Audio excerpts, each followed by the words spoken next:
baikmu, dianggap baikmu.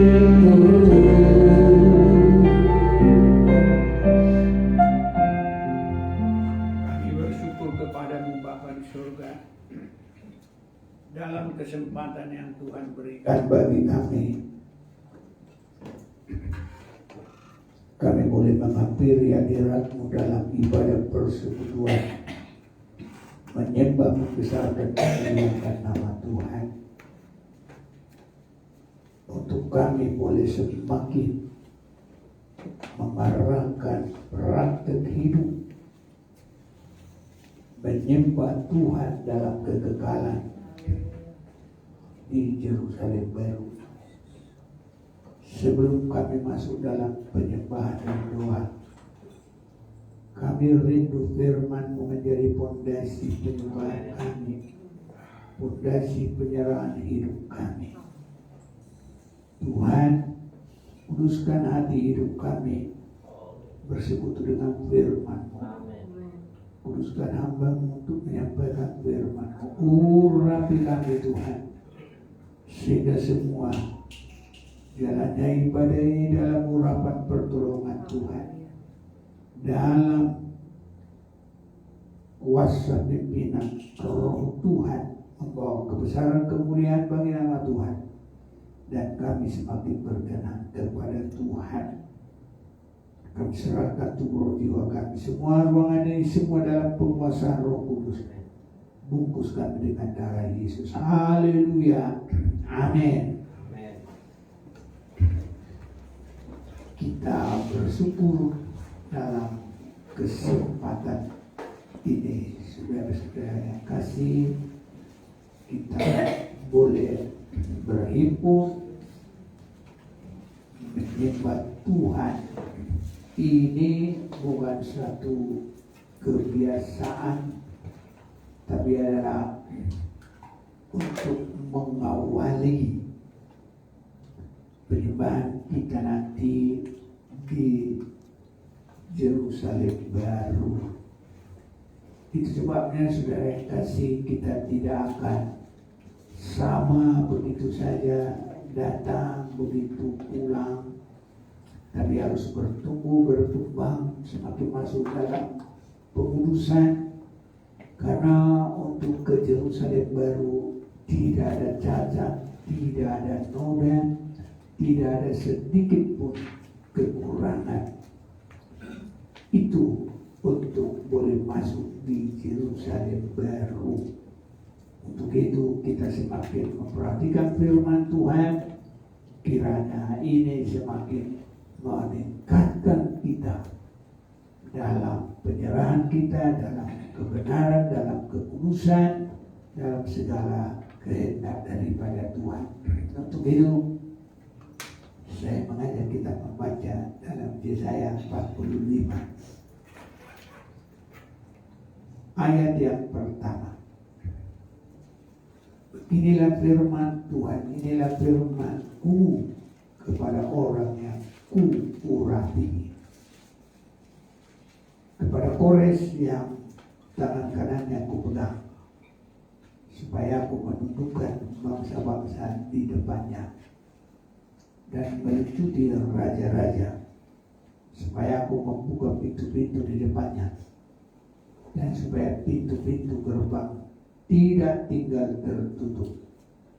Aku sendiri hendak berjalan di depanmu dan hendak meratakan gunung-gunung, hendak memecahkan pintu-pintu tembaga, dan hendak mematahkan palang-palang besi.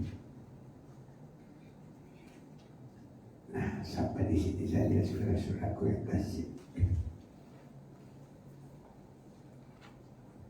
Bila kita memperhatikan firman Tuhan ini, perkataan Tuhan dengan mengatakan yang Ku urapi, orang yang tangan kanannya Ku pegang Dan Tuhan menundukkan bangsa-bangsa di depannya dan melucuti raja-raja supaya Tuhan membuka pintu-pintu di depannya dan supaya pintu-pintu gerbang tidak tinggal tertutup. Satu berkat yang sangat besar, saudara-saudaraku. Namun kita perhatikan ini bahwa Raja Kores ini bukan bangsa Israel, bukan keturunan Abraham. Artinya kalau sekarang bukan orang beragama, khususnya terlebih lagi bukan orang Kristen. Nah, kalau dulu bukan orang Israel, bukan pilihan, tapi dianggap orang di luar Tuhan, ataupun sama dengan disebut orang kafir. Ini saudara-saudaraku, tetapi sikap Tuhan kepada Kores ini adalah sifat atau sikap yang sangat luar biasa. Tuhan berkata kepada orang yang kuurapi. Ya, sekarang ini orang Kristen untuk mendapat hidup yang dipenuhi Roh Kudus saja, ya banyak belum mencapai kehidupan dipenuhi Roh Kudus, belum, saudaraku. Dan Tuhan berkata kepada Kores yang tangan kanannya ku pegang. Jadi dekat, ada hubungan. Banyak orang Kristen sekarang sudah Kristen, mungkin juga sudah melayani, mungkin juga sudah ada jabatan dalam kekristenan. Apakah pelayan, apakah pendeta, apakah yang lain-lain sebagai imam yang mengambil bagian pelayanan, apa dalam musik, singers, song leader, ya semuanya bisa, saudara-saudaraku. Tetapi tidak ada hubungan dengan Tuhan. Loh, saya sudah memuji Tuhan, saya sudah melayani, kok tidak ada hubungan? Iya, karena kita sudah sering membaca Yesaya 52 dan 59 ayat 1 dengan 2. Bukannya tanganku yang kurang panjang, tapi dosamu lah yang menjauhkan.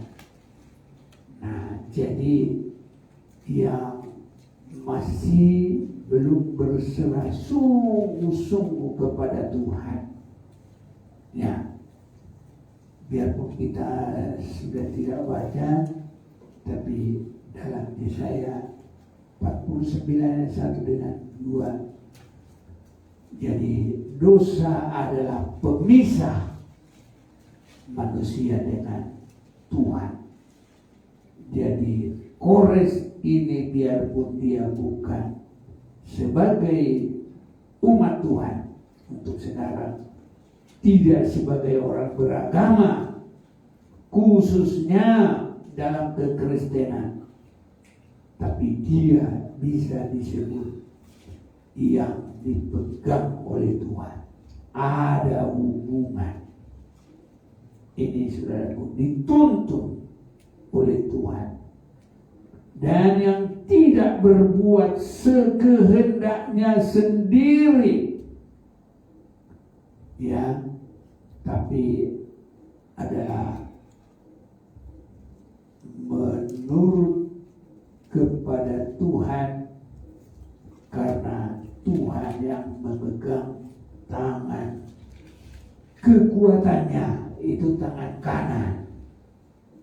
Ini saudara-saudaraku. Jadi tidak berbuat semau sendiri. Ini satu luar biasa saudara-saudaraku. Ya. Jadi kalau bahasa Batak, ya kalau orang tidak bisa ya dikuasai, dia melakukan kehendaknya. Lomo-lomonan, lomo-lomoku, saudara-saudaraku. Tapi kita tidak boleh demikian untuk dipakai Tuhan. Jadi tangan kekuatan kita biar ada di tangan Tuhan. Amen. Ini saudara-saudaraku, itu pelayan-pelayan diberkati Tuhan. Tidak cukup hanya karena Kristen. Banyak Kristen, banyak pelayan-pelayan Tuhan, tapi hidupnya itu tidak diurapi Tuhan, tidak dipegang oleh Tuhan, semaunya. Saudara-saudaraku, kalau kita berjalan biarpun melayani Tuhan, biarpun Kristen, tapi semaunya kita, justru itu menjadikan satu pemisah aib di hadapan Tuhan. Ibaratnya kalau kepada mata dia adalah yang membuat pilu. Saudara-saudaraku, saya dulu waktu kecil kami suruh untuk cabai itu ya dibelah, diambil biji-bijinya ini nanti untuk disamaikannya. Rupanya tangan ini kalau belum benar-benar bersih di sabun, kalau kita cuci muka, wow, sakitnya bukan main, masih ini sudah. Jadi kehidupan kekristenan itu mata yang tidak menyenangkan bagi Tuhan, tapi yang memilukan, yang menyakitkan. Itu juga orang Kristen ataupun pelayan-pelayan yang tidak menyerahkan sepenuhnya kepada Tuhan. Itu sebabnya kita belajar, saudara-saudaraku. Kores ini biarpun dia bukan orang Israel, bukan orang Yahudi, untuk sekarang bukan orang Kristen, tapi ada tindakan bisa dipakai oleh Tuhan, bisa diurapi oleh Tuhan. Bila kita belum berserah sungguh-sungguh kepada Tuhan, bila kita belum mau berpisah dengan keinginan-keinginan daging dosa, kalau kita masih belum mau menyerahkan hidup ini dipimpin Tuhan, tidak bisa mendapat pengurapan, tidak bisa Tuhan di depan kita. Mungkin kita jauh, mungkin kita di depan, mungkin kita di belakang, pokoknya jauh.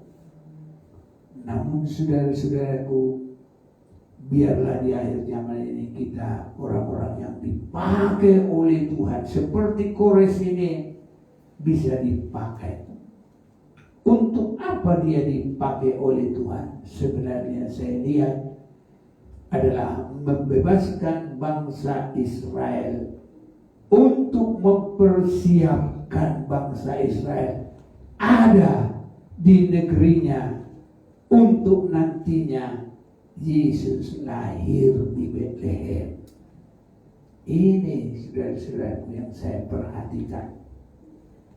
Jadi dipakai Tuhan dalam proses keselamatan, proyek keselamatan yang besar, sehingga dengan sudah bangsa Israel ada di negara itu, nanti terjadilah kelahiran Yesus di Bethlehem. Ini saudaraku, kalau bangsa Israel belum kembali masih tertawan, nanti di mana Yesus lahir? Saudara-saudaraku yang terkasih, itu sebabnya dipakai Tuhan. Kiranya kita semua dipakai Tuhan. Itu sebabnya dari penyerahan kita ini, biar kita semua jadi alat yang berguna di tangannya Tuhan. Kita mau berserah, saudaraku, bukan doa terpaksa, bukan doa kebiasaan, bukan doa yang asal-asalan, tapi doa yang sesuai dengan firman Tuhan, yang ada rencana Tuhan, benar-benar sampai nanti kita masuk di Yerusalem baru. Biar Tuhan memberkati kita. Kita mau datang kepada Tuhan.